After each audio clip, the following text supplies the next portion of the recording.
So somebody, excuse me, somebody had to do it. I am the chosen one. Somebody had to do it. So I'm taking on China. I'm taking on China on trade. And he's still doing it. Term one, very little has changed. Well, actually, everything has changed. And it's totally amazing. What's going on right now, only he could do it. And he's right. It takes guts. The chosen one. In many ways, I agree. It takes guts and something else for his predecessors. No guts, no glory. Never heard about that? These guys let this horrific trade situation develop, and it harmed American workers. It harmed American culture, and untold hardship across the board. So, where are we right now? 125% tariff imposed on China by the United States. And for everybody else in the world, because they're negotiating with us, they get 10%.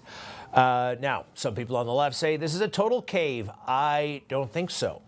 I believe Secretary Bessent. I believe what I'm hearing about these countries looking for a way out, looking for an exit ramp. They know they've been ripping us off. It's time. Now, the markets, they're gleeful, aren't they?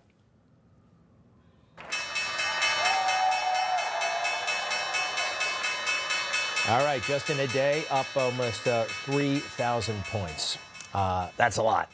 And it looks like everybody is thrilled. 125% tariff on China. China's kind of, I'm hearing they're getting very, very nervous. The rest of the world is trying to make a deal. And President Trump, though, he's listening, and people are calling him. And this is why he decided to put the pause in. 10% for 90 days, and then we'll see where we are.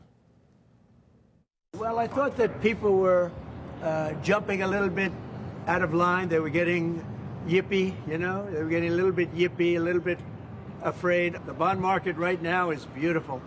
But, yeah, I saw last night where people were getting a little queasy. It does take guts. It even takes guts for our country to go through it. That's why I say be cool. They were saying about, see, just be cool. It's going to work out. Be cool. And, yeah, sometimes you got to go around the wall, over the wall, through the wall. It's all, I mean, people say, oh, that's corny, that book. He didn't write it, a ghostwriter wrote it. No, actually, it's all him. And he talks about this, when you have to walk away, when you have to adjust, when you have to pivot. But this really isn't a pivot. I see this as a victory, and we're onward, and we're making deals for the United States for the first time in a very long time. You know, Joe Biden kind of reflects how a lot of our leaders spoke about China, right? You look over the years what Donald Trump said about China and what other people said about China. It's kind of fascinating. Take a look. I have many people from China that I do business with. They laugh at us. They feel we're fools. You know, they're getting away with absolute murder. China's a great nation, and we should hope for the continued expansion. I don't want to lose $300 billion a year to China when we can't afford to build schools for our children, when we can't afford to build highways, when we can't afford to build railways, when we can't afford to build bridges. I want money to be invested in jobs and in this country. I don't want to rebuild China. A rising China is a positive development, not only for China, but for America and the world writ large. It was China's fault, and China's going to pay a big price what they've done to this country. China's going to pay a big price what they've done to the world. This was China's fault. And just remember that. 554,064 American dead from COVID-19. A lot of families want to know how this happened, how it got here. Have you had a chance to speak to any of your international partners, any of President Xi, who I know you go way back with? Have you had a chance to ask him if these reports are true that China maybe misled the world at the beginning? No, I have not had that conversation with President Xi. Thank you. How about that? Hey, why is Joe and so many others, why are they so conciliatory toward China? Well, they're owned by China, very much so. Joe's going to admit it. More on that in just a moment. But back to our present situation. All right, 125% on China, 10% on everybody else.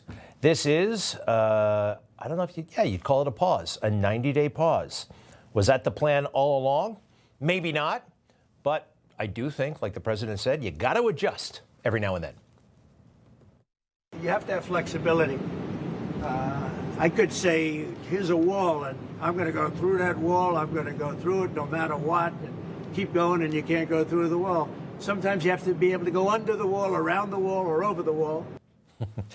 I like it. And anybody who knows or studies Trump, this is vintage Trump, all right? He is, all things are possible, and he keeps people guessing, and kind of the overflow of information sometimes helps him choose what he's going to do. And somebody who helped us get here, whose name is not Trump, is this guy.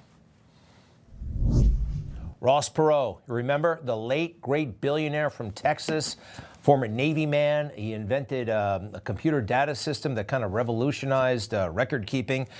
When he emerged in 1992 as a presidential candidate, the establishment flipped out. They tried to destroy him every way they could. But he showed up for the debate. It was amazing. It was a ground-up movement. He got on all the ballots in every state, all 50 of them, and was on that debate stage. And the stuff that he was saying truly resonates today. It resonated then, but somehow it just didn't work.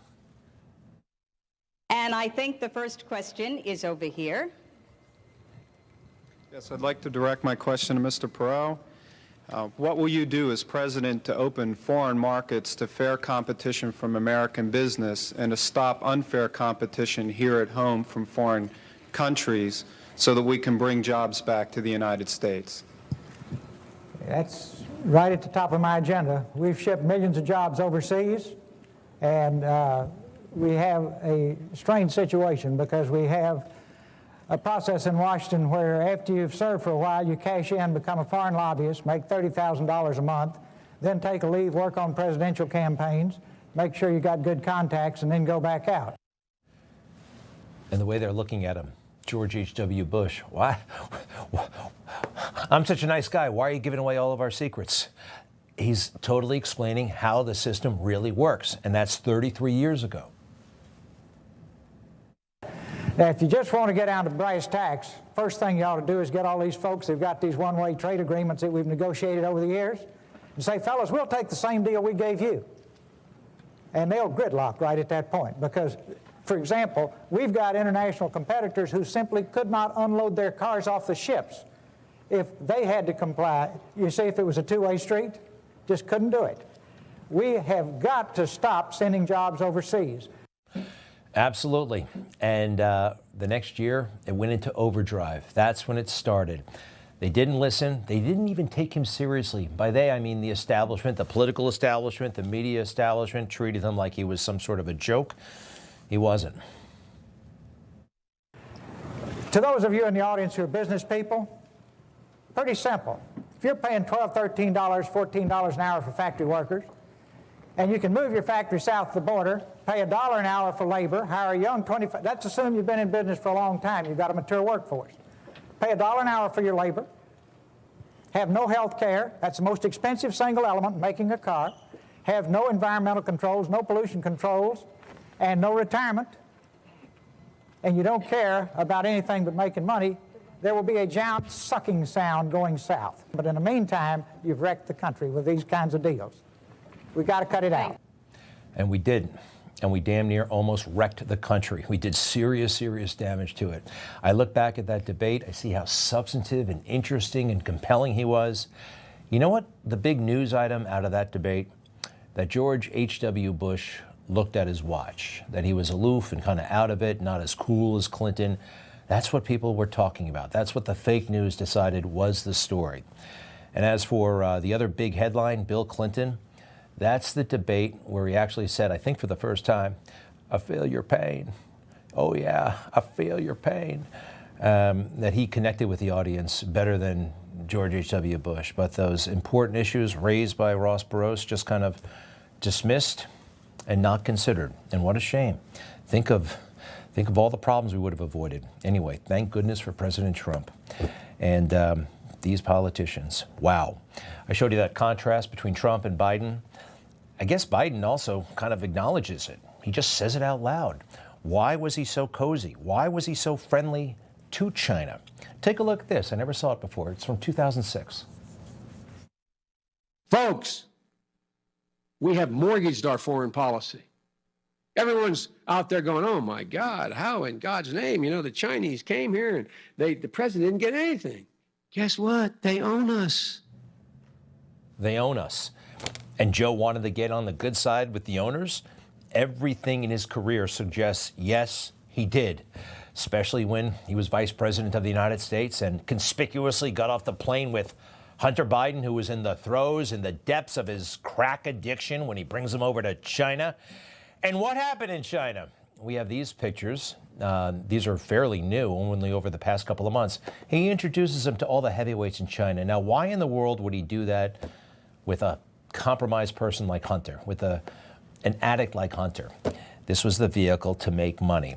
And after all of the denials, he never worked in China. Yes, he worked in China, but he didn't make any money. And then finally, he worked in China and he did make money. We have the confession. We actually have it in writing. As part of that joint Chinese venture, Hunter received his portion of good faith seed funds. That is from Hunter Biden's own spokesperson. So he was lying like he lied to us so many times during the debate in 2020. If he had told the truth, think about how many lives would have been saved. Watch. I don't make money from China. You do. I don't make money from Ukraine. You do. I don't make money from Russia. My son has not made money in terms of this thing about, what are you talking about, China. I have not had, the only guy made money from China is this guy. He's the only one.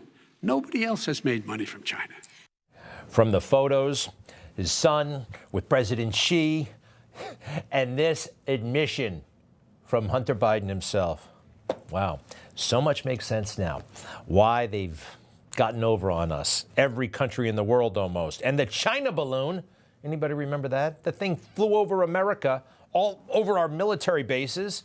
And Joe literally did not have a problem with it. He was okay with that. Have relations now between the U.S. and China taken a big hit, frankly? No.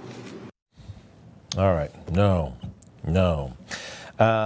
Here's another reason why it's really good we're having this conversation. We're imposing the 125% tariff on China, and we're going to get them to do what we want them to do.